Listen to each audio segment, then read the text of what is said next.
Good morning, everyone.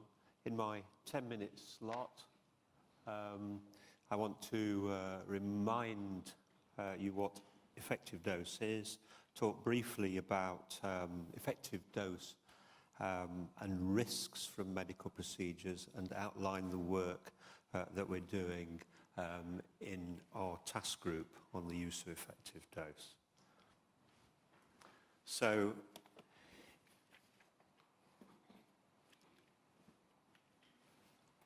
effective dose is a very elegant protection quantity devised by ICRP.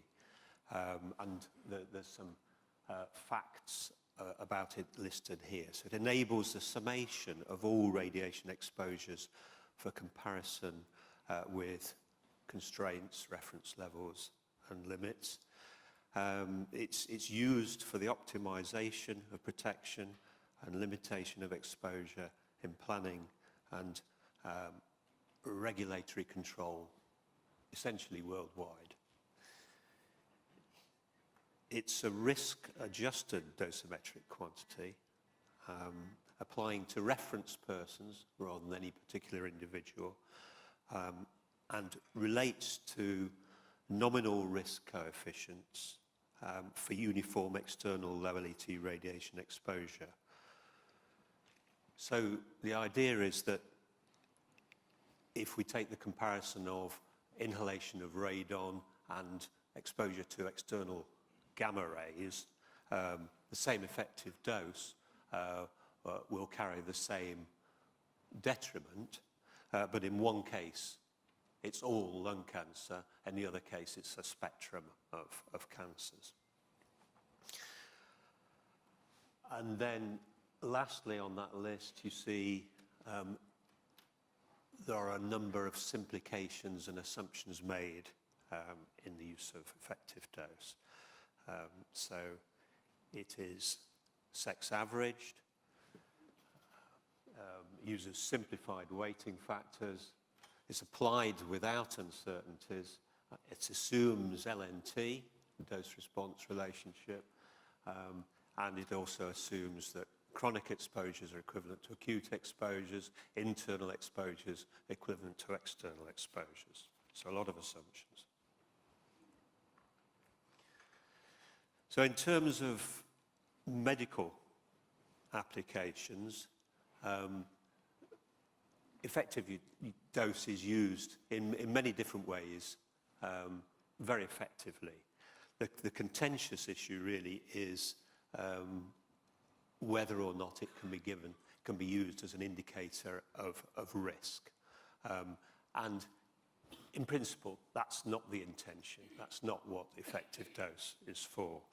So the question arises, can it be used as some sort of indicator if you take the underlying data into account and possibly make some sort of adjustments on the basis of age at exposure, difference between males and females.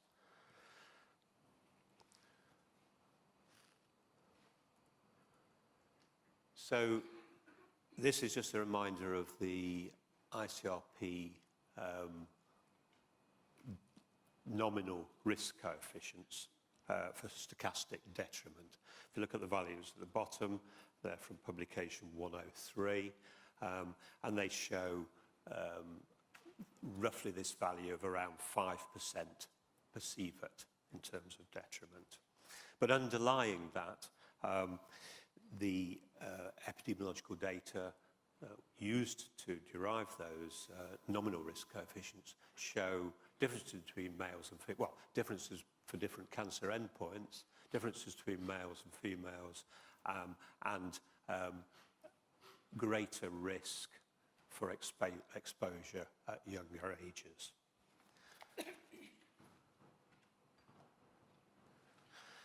So very briefly, I just want to describe some work done at our centre in the UK by Barry Wall, Paul Shrimpton and colleagues, in which if we go through the steps in the calculations that they performed, they first of all took the ICRP risk models that are used to derive the nominal risk coefficients and calculate age and sex-specific lifetime risks for cancer, specifically for a Western population, whereas ICRP consider a world population. They then calculated organ and effective doses for a range of medical X-ray examination procedures. They calculated the risk from the individual procedures, calculated as accurately as possible using the age and sex-specific risk factors, and then they expressed the risk per unit effective dose.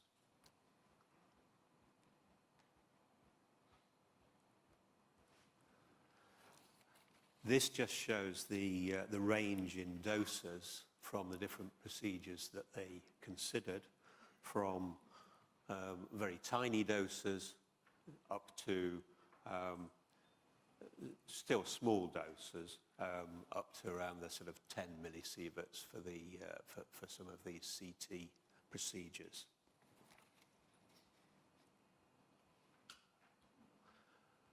And this shows a summary of the sort of results that they obtained. So you can see there the variation in risk per effective dose as a function of age at exposure. And roughly you can compare that with that 5% per sievert figure. So you can see that it's higher by a factor of 2 or 3 at the younger ages, according to these calculations, and lower at older ages.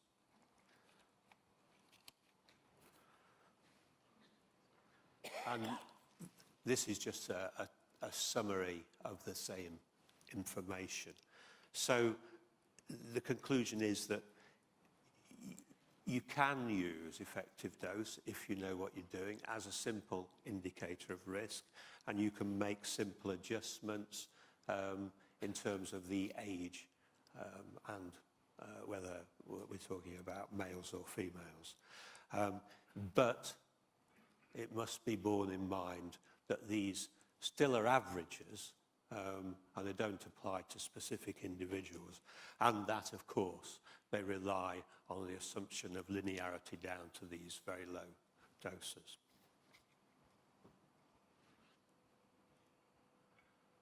So, this is my last slide. We have an ICRP test group looking at these issues. What we want to do in the task group report is explain the